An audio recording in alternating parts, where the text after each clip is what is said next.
Hi friends, బాగున్నారా? నేను బాగున్నానండి. ఇప్పుడు నేను చూపించేది స్వీట్ కార్న్ చాట్ అండి. దానికి కావాల్సినవి ఈ స్వీట్ కార్న్ గింజలండి. ఇవి ఒలుచుకుని శుభ్రంగా కడిగేసి ఉడకబెట్టుకున్నాయి. దాంట్లోకి కావాల్సిన కొంచెం అటుకులు, ఇవి కూడా ఆయిల్ లేకుండా వేయించి పెట్టాను అవండి. దాంట్లోకి టమాటా, కొత్తిమీర, పుదీనా అండి, ఇది ఉల్లిపాయ ముక్కలు, నిమ్మకాయ ముక్క అండి, పచ్చిమిర్చి, ఇది చాట్ మసాలా అండి, సాల్టు, కారం అండి. మనం ఎలా తయారు చేసుకోవాలో నేను ఇప్పుడు చూపిస్తాను. ఒక బౌల్ తీసుకుని ముందు స్వీట్ కార్న్ వేసుకుందాం. చూడండి, స్వీట్ కార్న్ వేస్తున్నాను. తర్వాత ఉల్లిపాయ ముక్కలు వేస్తున్నాను. చూడండి, ఉల్లిపాయ ముక్కలు, తర్వాత టమాటా, పచ్చిమిర్చి వేసేసుకున్నాం. ఇది చాలా బాగుంటుందండి. బయట దొరుకుతుంది, కానీ నా స్టైల్లో నేను చేస్తున్నాను ఇంట్లో. చాలా టేస్ట్ బాగుంటుందండి. ఒకసారి మీరు కూడా ట్రై చేయండి. అటుకులు దీంట్లో చాలా బాగుంటాయండి. ఇవి ఆయిల్ లేకుండా వేయించి పెట్టిన అటుకులు, అందుకని ఇలా ఉంటాయి. తర్వాత మనం దీనికి సరిపడా సాల్ట్ వేసుకుందాం.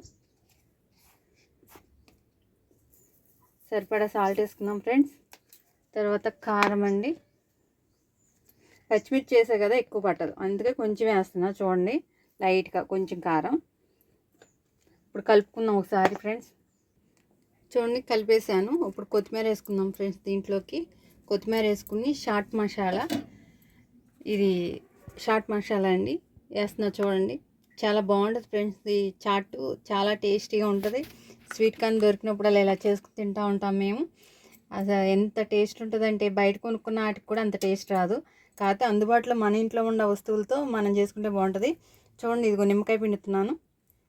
కొంచెం దానికి సరిపడా నిమ్మకాయ పిండాను, ఎక్కువ వద్దండి. ఇప్పుడు మనం దీన్ని ఒకసారి కలుపుకుని ఫైనల్ టచ్గా మామూలుగా అయితే ఈ మొక్కజొన్న చిప్స్ ఉంటాయి కదా, అవి వేయించుకుని వేస్తానండి. ప్రస్తుతానికి అవి లేవు, అందుకనే నేను మా ఇంట్లో ఇవాళ వడియాలు వేయించాను లంచ్లోకి. అవి కొంచెం పైన వేస్తానండి, ఇంకా బాగుంటాయి. ఇవి కూడా పైన ఇలా కొంచెం నలుపుకుని వేసుకుంటే చాలా బాగుంటాయి. కరకరలాడుతా, స్వీట్గా, పుల్లగా, టేస్ట్గా భలే ఉంటాయండి. ఒకసారి ట్రై చేయండి ఫ్రెండ్స్. ఇదిగో ఫ్రెండ్స్, రెడీ అయిపోయింది. చూడండి, స్వీట్ కార్న్ చాట్ ఎంత బాగా వచ్చిందో. ఒకసారి టేస్ట్ చేసి చెప్తాను నేను.